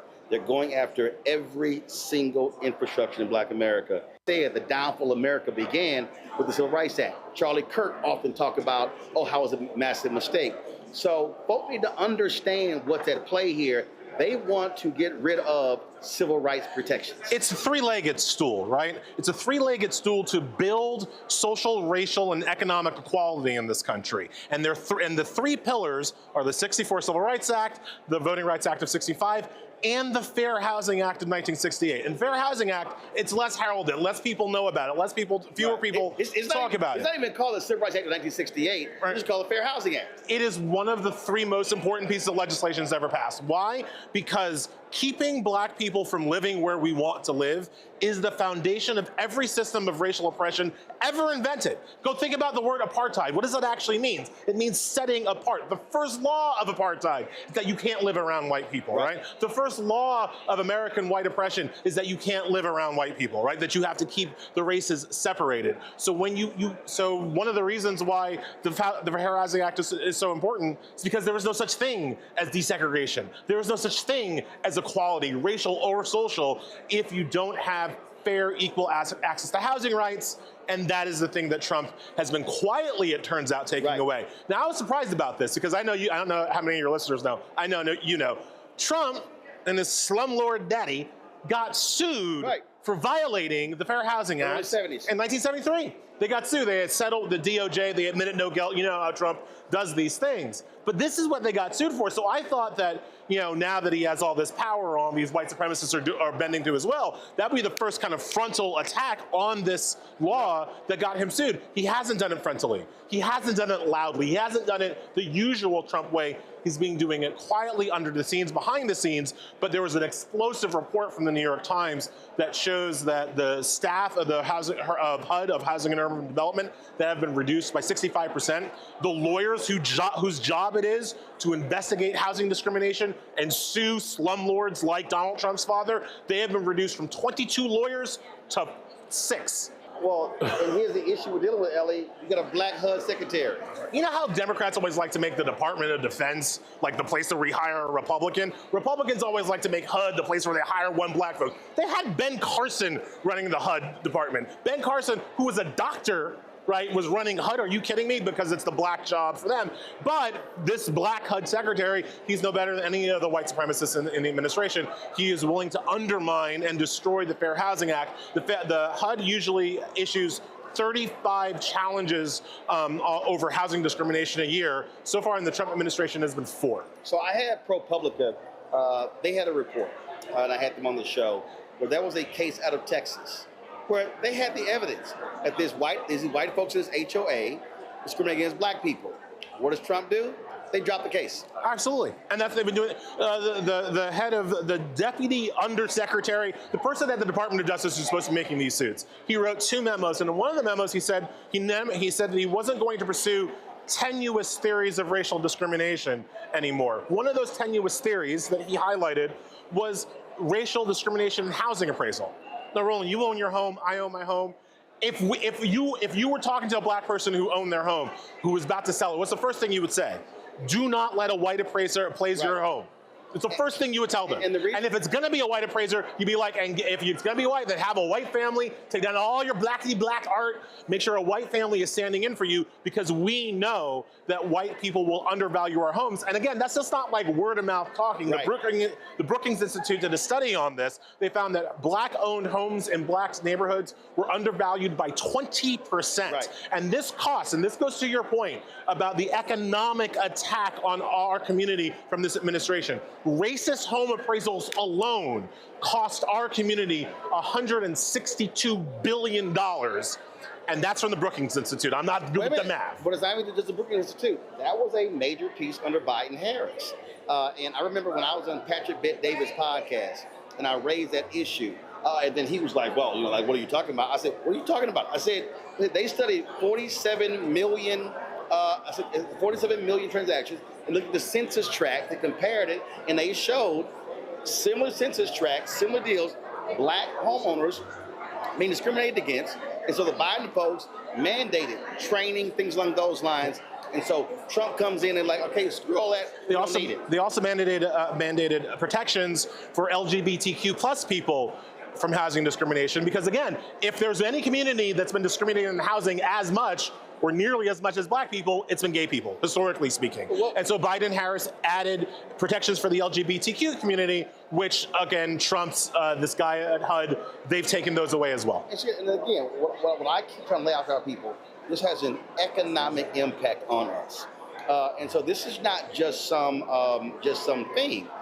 And what we know First house I tried to buy in my neighborhood. Listen, I actually, look, when I tried to buy a house before, what was interesting is they asked me and my wife they wanted to see deposit slips. And I was like, ain't nothing legal about that. And it was like, oh, so forget like what you say your income is, which was easily proven. They couldn't imagine that our income was more than $300,000-$400,000, and want to see actual deposit slips. I tell them, y'all can go to hell. My mistake was that I showed up at the home inspection. And I showed my blackety black ass up at the home inspection, and suddenly the white homeowners, they took their house off the market because they knew that they couldn't sell any. They knew that I was a lawyer by that point, that I would sue them. So they just straight up took their house off the market. And they were still just like, you know, oh, you should sue Allianz. It's like, man, you couldn't pay me to give those white people my money. Right. You couldn't, like, I will find another house, and I did. We've been there for 20 years. But like, the point is that this is real. This is not something that's a figment of people's imaginations. This is discrimination that happens to our people every day, every homeowner, every renter, and the wealth that is extracted from our community by white folks through their racism is shown most obviously in the housing situation, which is why they want to destroy the law. And look, and this also is one of the things that when we were talking about if you were a Democratic politician or whatever, why you have to campaign on this stuff. You got to make it plain. It can't just be sort of you just mention it in passing. It has to be made economically. It has to be made economically. That's how you have to make this argument. People to understand what's going on. Absolutely. You have to show them in dollars and cents. You have to show them, hey, have you ever faced racism, but they told you it was Equifax doing the racism, not your landlord? Actually, it's your landlord, and here's how my policies are going to help. It has to be that one-to-one clear. As we always say, okay, so folks out there, what can people do? Pay the damn attention, one, right? Just like be aware of what's happening, one. Two, a lot of housing discrimination happens at the local level. So when you are talking about housing discrimination, you are talking about state, local elections. You're talking about your local DA. You're talking about your local zoning board. You're talking about people that you vote for in off-year elections when Congress and the president aren't running. So for the love of, like, show up to those elections because those are the people that are actually going to impact your, you know, I live in New York City. We have a rent board. They're elected. We can change them anytime we want if we just show up in these off-years elections. So that's what I would say. And last point, we have midterm elections next year. Whether we but this November, this year, 2025, some of these local officials are up for election, and you can change literally how it works in your community if you show up in overwhelming numbers. Well, in the case of you've got New Jersey gubernatorial election, you've got Virginia gubernatorial election, you've got House up as well. And so this has to be where we're making this a point at candidates forums, challenging them on these issues. What are you going to do about this in the state legislature as the governor to make sure it doesn't happen? We don't have to completely rely on the federal government for these things. Which is lucky because the federal government ain't going to help us no way. Right, especially not this one. Right, not this one. So this is a great opportunity to kind of stretch those, what do the Republicans like to say, states' rights? It's time where you got to stretch some states' rights and take the power back that way. But also, again, like just having people focused and paying attention to it. I work for Progressive Publication. I'm in progressive networks. You know, the fair housing story, it's one of the ones that hasn't been talked about. I know you've been talking about it a lot on your show, but like this is a thing that is, again, directly taking money away from us. That's right. And people don't know about it. Billions. All right, Elliot, appreciate it. Thank you so much for having me. Thanks a bunch. Pat, the reason that conversation is critically important because I keep saying it, what Trump and MAGA wants to do, they want to target everything black. And a lot of folks are not paying attention to what's going on. And that whole issue with housing appraisals, where we are being impacted, losing billions upon billions of dollars, the right, they don't give a shit about that. Correct. See, also the private equity that's in housing these days, right? I mean, we've talked about it on the show where single family homes in like greater proportion than ever before are being owned by private equity. That's important because these business people who want to be racist and want to sell it to certain people and want to deny certain people's entrees into communities are going to be able to do that with impunity now if you know that the Fair Housing Act is gutted and that there's not going to be a Department of Justice or other officials who will be looking into that, cutting down the numbers of the lawyers who investigate that. That's going to have a measurable effect on black wealth and also just your ability, your God-given right to live where you want to live. And I'll say two things anecdotally that go to this point. I filed my first Fair Housing Act case last year in a situation in Houston, and it was a young man who was trying to rent an apartment, He didn't get it rented. They had a question about his finances. He goes into the office and he says, "Are you not renting this to me because I'm black?" And the woman said, "Yes." Wow. He answered yes in 2022. So it's a suit I filed last year. And yesterday, I happened to be talking to a woman here in Corpus Christi who lives in the Austin area where I'm from. She's in a small community outside the Austin area. And she told me that white people like her, it's a white woman, I was at an event. She says that people like her are concerned about the number of Indians moving into that very small community on the outskirts of Austin. And she said her husband works for a realtor, a big home builder. And she said he comes home exasperated because there are just so many Indians moving in. Everybody's uncomfortable. And I literally told her, I said, 60 years ago, somebody was saying that about me. Do you not realize that as you're sitting here telling me the story? And my point is, in 2025, those kinds of things are still happening. So if you have no federal protection and you have no recourse, that is going to have a measurable effect on non-white people, particularly who want to move into certain areas and who have every right to be where they want to live. So this is a law that absolutely it's a travesty that it's being gutted. And this is the kind of thing that should really, really, really concern people. So when I did Patrick Bet David's podcast, he claims he's independent. He's not. He's a MAGA right-winger. That's all he is. I want people to understand this is somebody with a huge following on his YouTube channel, social media. And if y'all want to see the sheer ignorance of this immigrant, okay, because he tried to question me earlier, and I was like, why don't you move back to black neighborhoods? Why don't you move you guys back to your goddamn country? Trying to tell me what I should be doing. But I want y'all to listen to what this ignorant fool had to say when I brought up the factual information regarding home appraisals. Check this out, y'all. I'm gonna need you to be drug tested. Seriously. Yeah. Do you even know today? We've done the stories in Florida when somebody's black selling their house, the appraisers will come in and literally give them a value $100,000 to $300,000 less because they're black. You know that that's actually happened, right? You'll take one story and say that. Oh my God! On how many occasions has that happened? Are you serious? Do you think a message like okay? Why don't you go ahead and Google? Why don't you go ahead and Google? How many times has that happened? No, I believe it's happened, but how many times has that happened? The New York Times literally just did a story talking about the systemic racism that exists within housing appraisals. This is a fundamental problem. I'm trying to see you're living in a different reality. What progress are you making by saying that? What progress? So what you're doing? I'm trying to end that.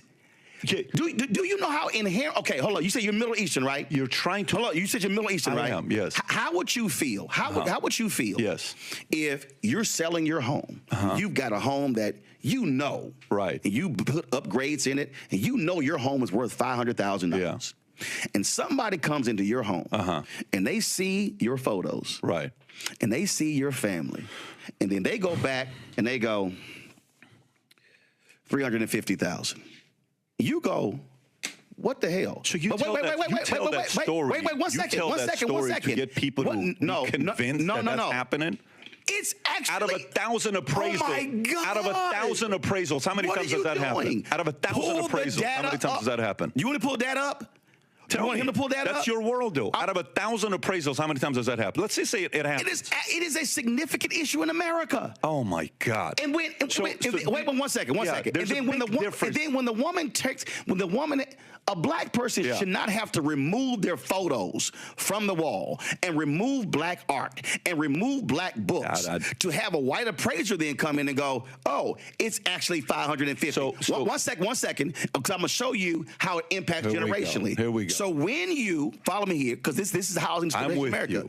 When you then get that lower appraisal, you then cannot sell your house for the higher value, which then means you are not then taking those proceeds and being able to invest, being able to send your kids to school. And what I'm trying to explain to you is there is a world out here that for some reason you're like living in Unity world that ain't the real America. Brother, I'm trying to get rid of that stuff. You have the wrong guy here. You have the wrong guy. I'm trying to get rid of it. Okay, good for you. I am as well, but you have the wrong guy here. And here's what I mean by that. So when you ask the question, what do you do if they appraise your house $350,000 less, right? That's your question. Okay. I don't see myself as a victim. I stopped looking at myself as a victim a long time ago. And by the way, being Armenian and Assyrian, you know what a lot of people in the Armenian community do? You know what a lot of people in the Armenian community do? They sell victimhood mentality. I'm raised with that, which is the statement of mechka. I know you don't know what the word mechka means. Mechka means, oh, poor Roland, oh, poor PBD. I don't see myself as a victim.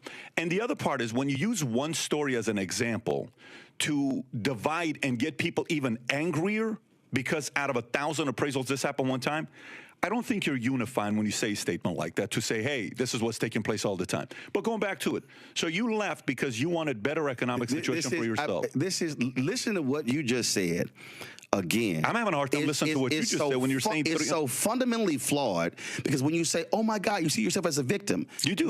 No, you're selling it as a victim. No, I'm not. What I'm selling is a reality. What I'm selling is when this is again. Since you didn't, I guess you couldn't pull it up. Okay. Oh, he did pull it up. Okay. The Biden administration, the Federal Housing and Finance Agency, released 47 million appraisal reports to the public for the first time. The appraisals, which were compiled between 2013 and 2021, present evidence of a persistent, widespread practice in the home appraisal industry to give higher values to homes when the occupants are white and devalue them if the owners are people of color. That's such bullshit.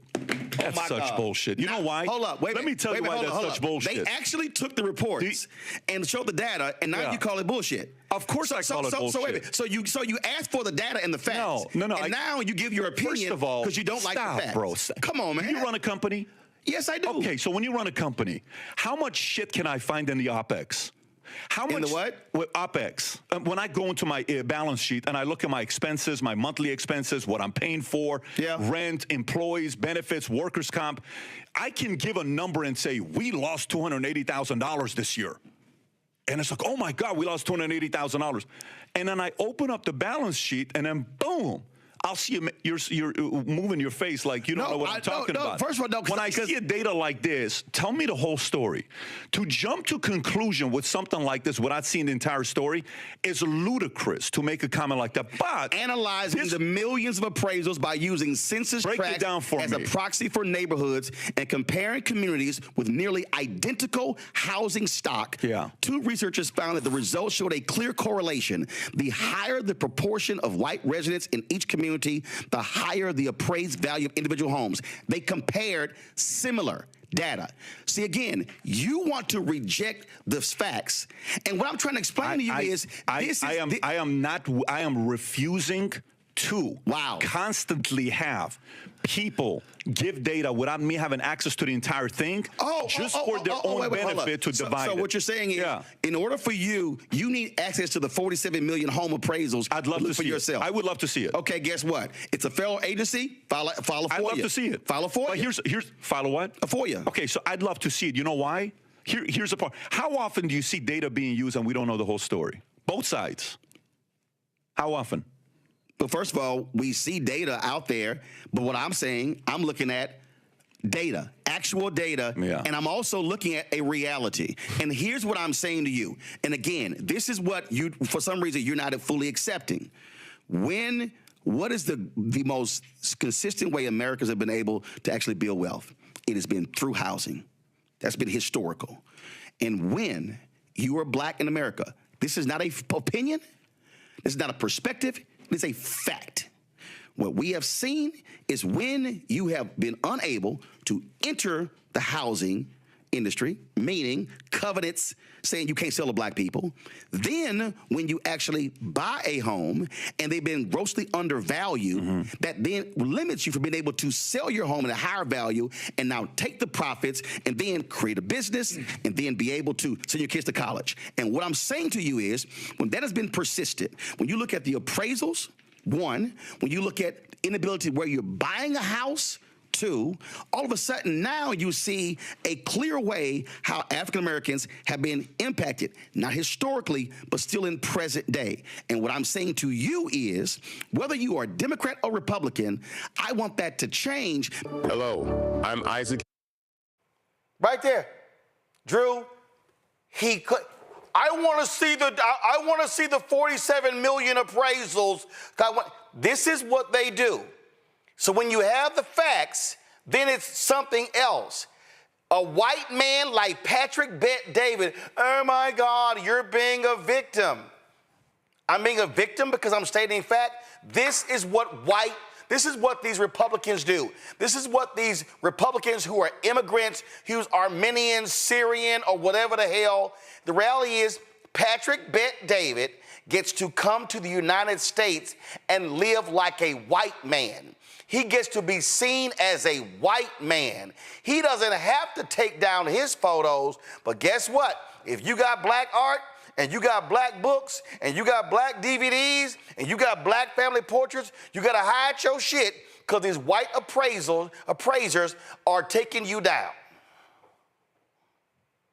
Thing I want to make sure that's not missed in this conversation is that the appraisal bias is the biggest, I mean, the most significant robbery of Black generational wealth, be it if you live in a majority white neighborhood or if you live in a majority Black neighborhood.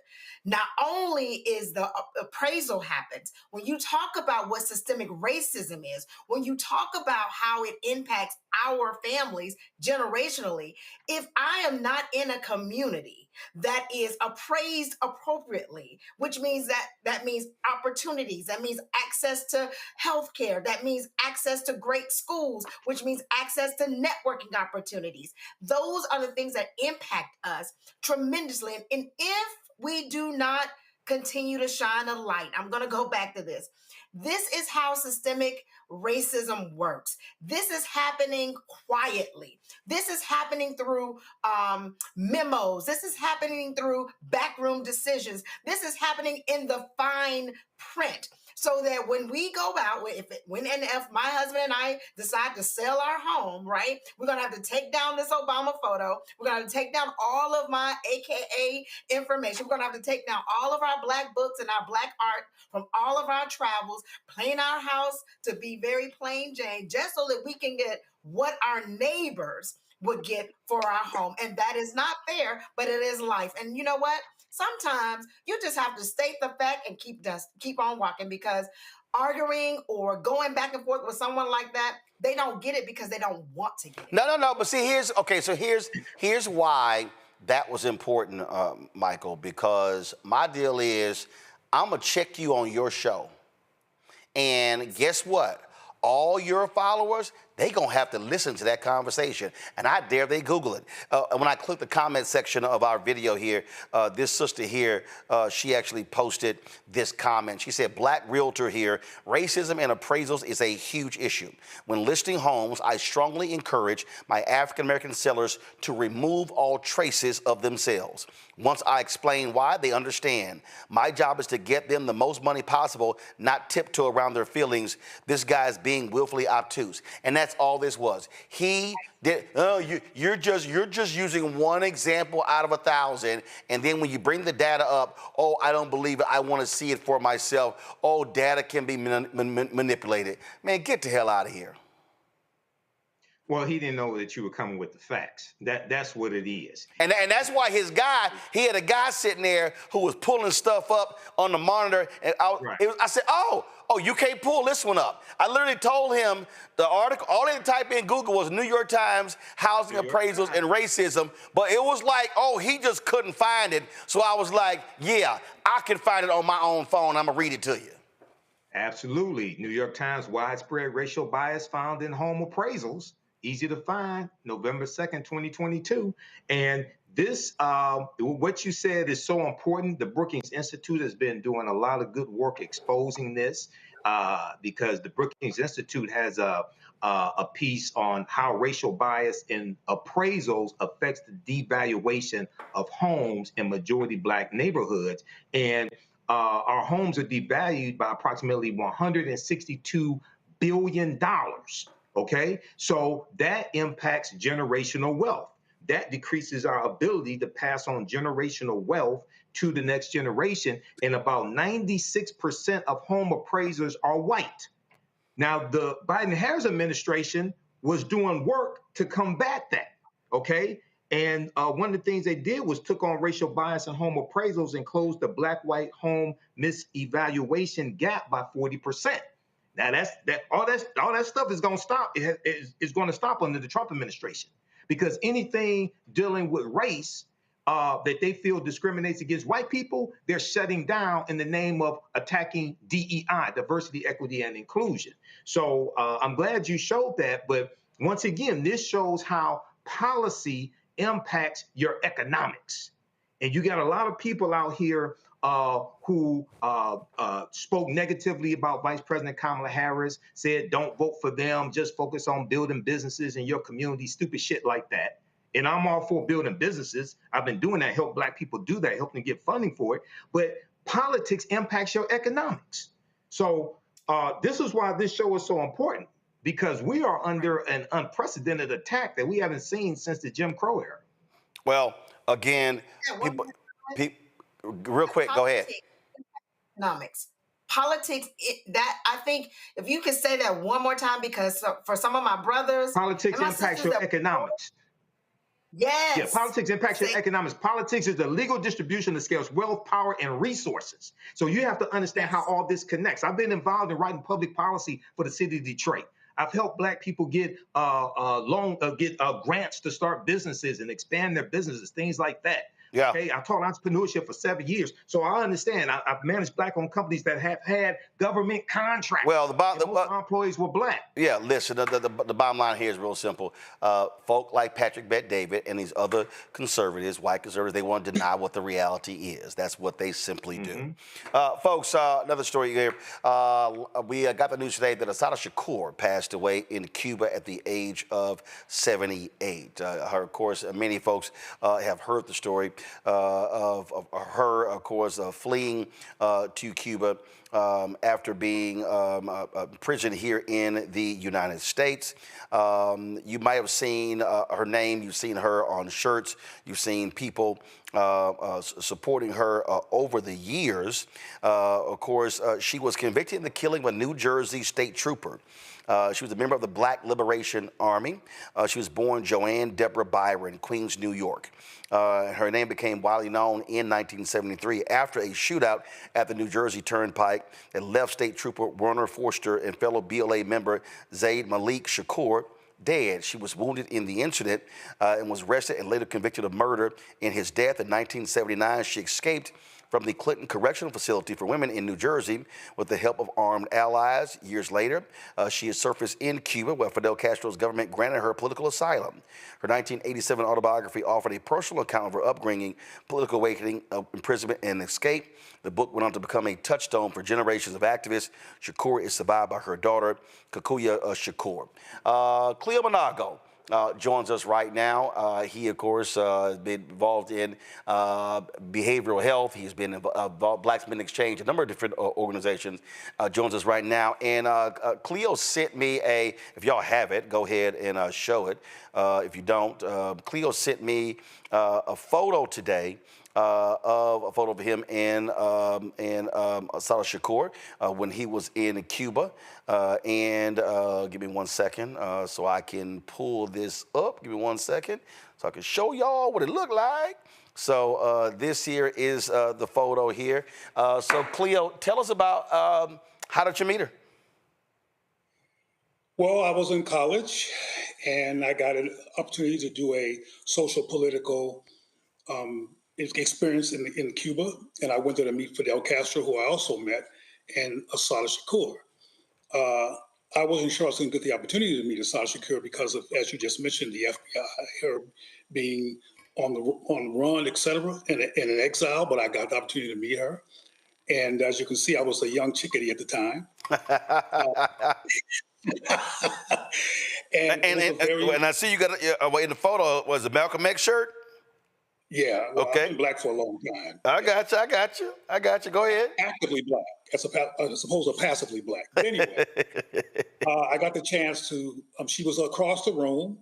I asked somebody that was with her, could I talk with her? So hold on. Okay, so give me the setting. You say she was across the room. Like what was this, a meeting? Was it a gathering? Was it activists? What was this? What was in this room? I was in Havana, Cuba, at a jazz concert. And Fidel Castro was going to be there and was there to speak to the crowd. And I did not even know that Assata was there. It was an evening. It was on the outskirts of Havana, Cuba.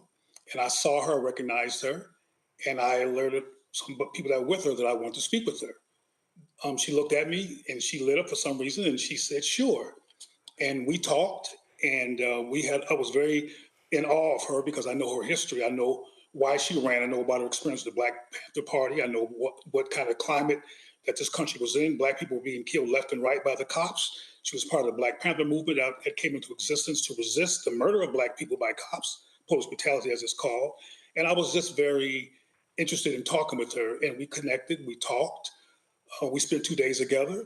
She told me about her experiences, her perspective. She's a brilliant, loving woman. During our conversation, she told me that I was a brilliant Black soul. That's the way she described me. And she said I reminded her of Fred Hampton, which I broke into tears unexpectedly when she said that. And she got out of her chair and she came and put her arm around me and told me she understood. And that was a very important bonding moment for us because right after that, she started talking about her struggle, her pain, missing her family, unable to see them again because she was never coming back to the United States of America because as far as she was concerned, she would never get a fair trial. Well, and in fact, in the New York Times obit, she was the first woman to land on the FBI's most wanted terrorist list and had a $2 million offer in state and federal money for her capture. Yeah, and I'll talk about that by underscoring that we talk about the issue of white supremacy all the time. Well, it's not a new issue. It's been a problem for a long time. It's just that over the past 15 years or so, people have articulated it in very explicit ways, but it's not a brand new phenomenon. People just finally developed the courage to actually talk about it as something that affects our lives. But back then, when she was arrested, from her perspective, she didn't do anything wrong. Just like what happened with Sandra Bland, the cops pulled her over. They roughed her up. They were not they were not objective at all, like they never were when they dealt with Black people in many cases. And she knew, for lack of a better term, her goose was cooked. And she wasn't interested in being in the arms of white supremacist police officers that were going to clearly kill her or harm her. So she escaped. And she went to Cuba, and Fidel allowed her in there. As you know, particularly at the time, Cuba and the United States were in conflict. Fidel was very aware of the Black Panther movement, racism in the United States of America, and gave her shelter over in Cuba, where she's been until this very day when she passed away. But I want to underscore that the woman was brilliant. She was thoughtful. She was intelligent. She had a critical analysis, and she was about the empowerment and safety and protection of Black people. And that's why she joined the Black Panther Party, was to resist the murder, the brutality, and the killing, and all other negative things that was happening to Black people, including the police department and external to the police department. She was a resistor. So she understood at the time, particularly after the murder of Fred Hampton. I think many of your listeners will know who Fred Hampton was. And he had been murdered, and in his bed, he was assassinated laying next to his pregnant wife. So she didn't trust the system, the so-called justice system, and her life was in their hands, and she called herself intervening on that and escaping so she could live. And she built a very beautiful life in Cuba. All right, then. Cleo, we appreciate you joining us, sharing your thoughts on Assata Shakur. Thanks a bunch. Thank you for inviting me, Roland. It's good to see you, man. Likewise, sir. Michael, Matt, Drew, any thoughts on her passing? For me, I pray that, she rests in power and that her family knows that the life that she lived, even though she had to be exiled to Cuba, that she's just resting in power and in truth. And I just wish that she would have been able to be with her family at that time. Michael, go. Roland, Assata Shakur, this is a big loss. She's an inspiration to generations, not just because she was the godmother of Tupac Shakur, but because former Black Panther Party member, Black Liberation Movement. And these brothers liberated her, as my teacher, Professor James Small, told me, who was in the movement. He said these brothers liberated her from prison. I was watching an interview from 2013 that former attorney Lennox Hines did on Democracy Now! And he broke down the case against her, the murder case against her and the New Jersey state trooper, against the New Jersey state trooper. And he broke down how she could not have done the crime, okay, because she couldn't even raise her hands above her head because of bullets that hit her. So he broke down the case, and she was convicted by an all-white jury. So this is the type of, as Cleo stated, this is the type of injustice that the Black Panther Party and the Black Liberation Movement, Black Liberation Army, this is what they were fighting against here in this country. And the fight continues today. Absolutely. Matt, anything? Yeah, the only thing I'm going to add is I saw something on Facebook right before the show that I thought was really important. There's a friend of mine who was saying that this is the kind of depth of conviction that people need to really model themselves after, number one, and to say as well, you know, that phrase that you see a lot on social media, we are not our ancestors. Well, this is exactly the kind of ancestor you should strive to be, a person who is going to live their commitment and their conviction as strongly as she did. And I'm hoping that this younger generation takes from that the drive to do the same in their own lives. All right, folks, that's it for us. I appreciate it. Drew, Matt, Michael, thank you so very much for joining us on the panel. Folks, Monday, I'm going to be coming to you live from South Carolina. Hall of Fame basketball player Alex English is having his celebrity golf tournament. I was invited to play in that, and so I'll be broadcasting from South Carolina, so we'll be here. What'd you say, Matt? Matt, what'd you say? Much love to the control panel. Matt, what'd you say? Say what? Oh, now you know what I'm saying? Now you self-muting? You self-muting now?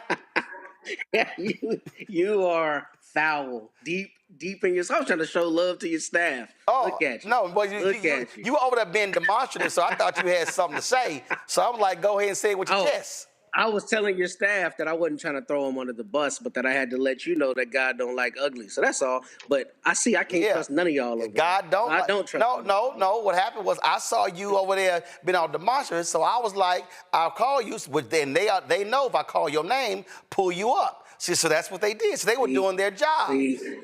Okay. All right. Well, shout out to the control panel. Yeah. I don't know how y'all deal with this, brother, but you deserve easy all the love. Called direct deposit every 2 weeks. That's how they deal with it. So you try to, yeah. God don't like ugly, and He don't like burnt orange as well, and He don't like Arch Manning. That's it. All right, we done, folks. Again, I'm live in South Carolina on Monday. The Alex English Celebrity Golf Classic. Don't forget, y'all, support the work that we do. Join our Bring the Funk fan club. Your support is really appreciated. Use the Stripe QR code if you want to contribute via Cash App. You see it bottom left-hand corner. PayPal's R Martin Unfiltered. Venmo's RM Unfiltered. Zelle. Roland at RolandSMartin.com. Roland at RolandMartinUnfiltered.com. Download the Black Star Network app. Apple phone, Android phone, Apple TV, Android TV, Roku, Amazon Fire TV, Xbox One, Samsung Smart TV. Be sure to get a copy of my book, White Fear, How the Browning of America is Making White Folks Lose Their Minds. Available bookstores nationwide. Of course, if you want to get our Roland Martin Unfiltered Black Star Network swag, please do so by going to shopblackstarnetwork.com. Shopblackstarnetwork.com for t-shirts, wall art, all hats, you name it, we got it.